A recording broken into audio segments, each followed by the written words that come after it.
I load in with this fool, and I know I got to put this child in his place. I easily cook him the first round.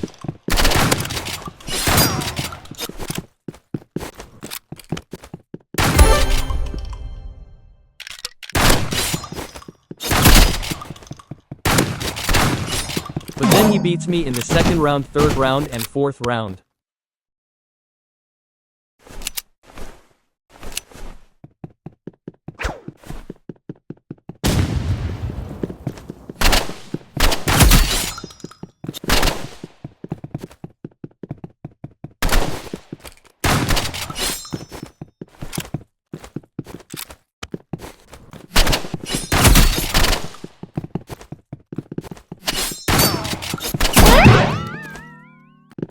I know I got to cook up.